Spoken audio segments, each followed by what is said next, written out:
The Vegan Cheetah story is a story of a suburban mall rat turned minor internet celebrity. A chunky hustler with a makeup fetish and an undercover agent leading a double life. It's also a story about betrayal, deception, and unrequited love. A tale many here on YouTube have not wanted told. We traveled up to Fayetteville in the Onondaga County, an eastern suburb of Syracuse in central New York State. This is the street where Cheetah's childhood friend Max Gunderson lives, with whom Vegan Cheetah spent much time in his formative years. The first time we ever shoplifted anything was at the center, the Fayetteville shopping mall. Yeah, we made a pact to both shoplift something that day. Anything. I forgot what I got, but I remember Charles coming out with pink nail polish and body glitter. He was always a clown like that. He liked lipstick and eyeliner, stuff like that. Did he wear makeup when you knew him? Sometimes. It was like being friends with a girl, He would take an entire hour to do his hair, just like my sister's. We were just 10 years old, going to the mall, but he would take forever getting ready, trying on different outfits. Was he interested in girls and football? Oh, yeah, he always had a lot of friends in school who were girls. He got called names by some of the bros, though, Like what did they call him? Things like cocksucker. Before he was known as the Vegan Cheetah, Charles Elias Marlowe spent many evenings inside the walls of the Fayetteville Town Shopping Center. Shopping was an escape. It offered him a release from the pressures of staying relevant at his school. Charles Marlowe's childhood was anything but deprived, though. If there was a new toy or a hair dye on the market, Charles made sure to have it first. We went to see a shop owner who ran a beauty boutique in the town center and remembers Charles Marlowe as a regular customer. He liked colorful things, purples, lime greens, pastels. I remember he would have a different appearance every time he came in the shop. One day it would be Marilyn Monroe, the next Britney Spears. He was always very creative like that with his hair, You could tell it was very important to him. Did he ever express to you why he desired such an exorbitant amount of attention? I don't believe we ever discussed it. Charles attended Manlius High School, home of the Hornets. We had a hard time tracking down anybody from this period that was willing to talk to us on camera. We did speak to one of his classmates who agreed to appear if their identity remained concealed. Were you and Charles friends in school?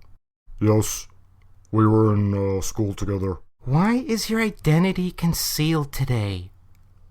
I don't want any type of blowback from talking to you. You mean from Charles? Yes. Why is that? Well, he's a real bastard, and if he has something against you, he'll spread outrageous lies. It's what he does. And anyone who'll listen to him, he'll smear your name right into the ground. He's a compulsive liar and extremely petty. What kinds of things was Charles interested in when you knew him? Charles had a high appetite for trinkets and lotions and stuff, body wash, lip gloss, shoes. His parents gave him more than enough allowance, but he was extreme. He would spend about $1,000 a week at the mall, and he was always looking for ways to make extra money. But he's very lazy. I could never see him holding down a normal 9-to-5 type job. What were some of the ways you and Charles would find extra income? Well, we'd steal when the opportunity arose, but that became risky, and we quickly graduated to mostly hustling. It was quick money if you didn't mind doing it. You mean turning tricks? Yes. Oh dear. What were your customers usually like? All married men, accountants, super old dudes. Yeah. Was Charles gay? Oh, I don't know. I'm definitely gay, but Charles might have just been doing it, instead of getting a job. He was absolutely obsessed with hair dye, shopping, and I think it was just quick money to him. Better than working at Target. That way, he had money that day and he could take it to the mall. But that's before, he got into the ecstasy and the heroin and everything. We spoke to Benny, a neighborhood drug user who remembers scoring with Charles. How many times did you and Charles score together?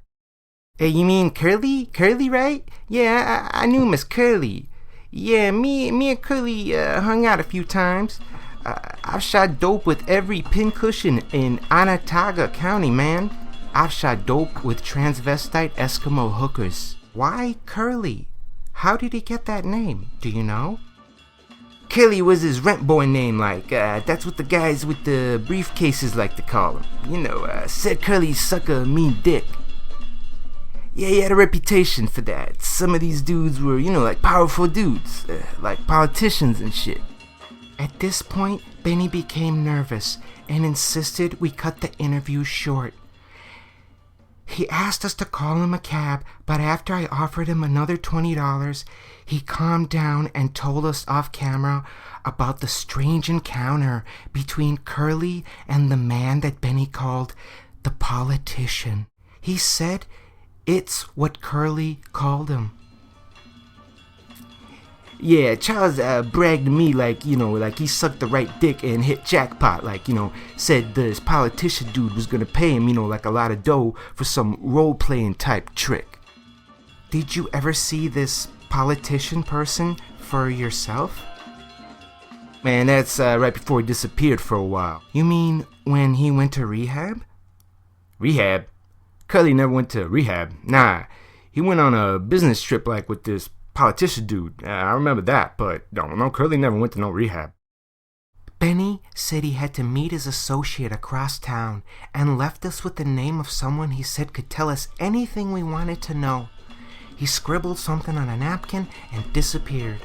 All that was written was a phone number and the name Billy. We called the number and it turned out to be a local gay nightclub named Trex. Billy was their hottest bartender and just happened to be working that evening. Oh yeah, I remember Curly. How could I forget? Did he spend a lot of time in here? No, but the gentleman with the briefcases that indulged in the local rent boys like Curly, sure, they like to trade war stories and stuff, and after some drinks, Curly's name came up a lot, when the topic of blowjobs was brought up. Did you recall seeing Curly with anybody, that would fit a description of a politician type? Well, no. Curly never really came around here much. You should talk to Muhammad. Him and Curly used to get into a lot of the same back seats around that time. It wasn't easy, but after much searching, we tracked down Muhammad at a local Fayetteville wine and cheese bar. Was Charles already the vegan cheetah when you two knew each other? Yes. He had his channel going at that point when we met. How did you become aware of it, though? Did Charles mention it himself? No, I heard it from another fake vegan YouTuber. What do you mean fake? Like paid to be there. Paid to be on YouTube? That is correct. But why? As to represent certain interests and to misrepresent, destabilize opposing interests. Movements in this case, like a veganism. Why did they do it? For money, my friend, money. They have paid.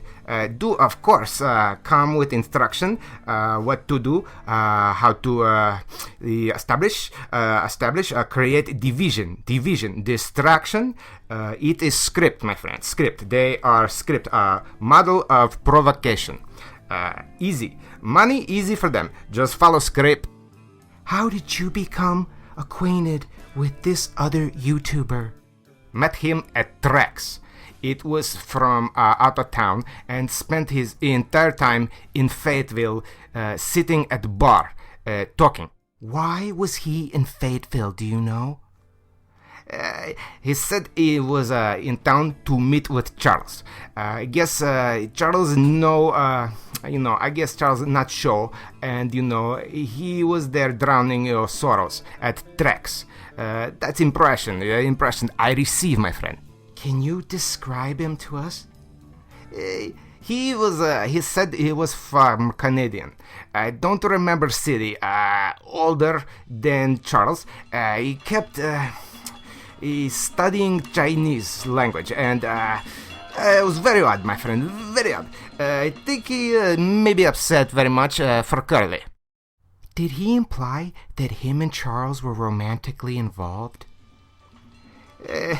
He did not go detail, but certainly got impression. He kept bringing Curly aesthetics. Curly, yes. It was an overcast afternoon in Fayetteville. With the help of Muhammad, we made contact with Doughnuts, a pharmaceutical salesman in the Fayetteville area. Doughnuts agreed to talk to us for a nominal fee. We met at Denny's on Fordham Road, where we followed Doughnuts to a location on the outskirts of town. Did you know Charles Marlowe? Of course. This is a really small town. Curly used to chill at the spot when he was hiding out and shit. Who was he hiding from? Curly got tipped off like some of these hard dudes was coming up from Brooklyn to, do like a blanket job on him. He didn't take it serious but they showed up. 5 or 6 dudes, and Curly hightailed it over to my place, and we got high for 3 days straight. Do you know why they were after Charles? They were serious animal rights dudes. They weren't too happy with Cheetah, that's all I know. How did you become aware of that? Cheetah told me. That's what he referred to them as. Animal rights extremists. Were you and Curly romantically involved? No, man. Motherfucker owes me money. If you see that fool, tell him not to bring his candy ass round the spot if he do not have my money. Okay. As we were packing up our gear, we were approached by 2 rural-looking gentlemen who said they were dairy farmers and wanted to know why we were inquiring about Charles Marlowe. And then they told us to tread lightly. One of them brandished a pitchfork out of the truck window as they drove away. Their pickup truck barreled down the road. I noticed a well-dressed gentleman watching us from a Lincoln Town car parked across the street. He closed the briefcase sitting on the dashboard and drove off in a huff. What all this means, one can only speculate. We decided to follow our hunches and packed up the film crew and drove down to Big Bad Brooklyn with only some contact numbers provided by Doughnuts. It was a crazy move, but one that had to be taken if we were ever going to unearth more information on this gang of animal-loving thugs that traveled up to central New York looking for the vegan cheetah to beat him within an inch of his life. On the drive to New York, with Fayetteville in the rear view mirror, I wondered about people's hidden agendas and how much of what we've heard so far is true. We noticed a menacing vehicle tailing us, and when we attempted to elude them, our van was rudely driven off the road into the ditch. Luckily, everyone was okay. As we exited the van to assess the damage, we were swiftly accosted by the two dairy thugs from our earlier encounter.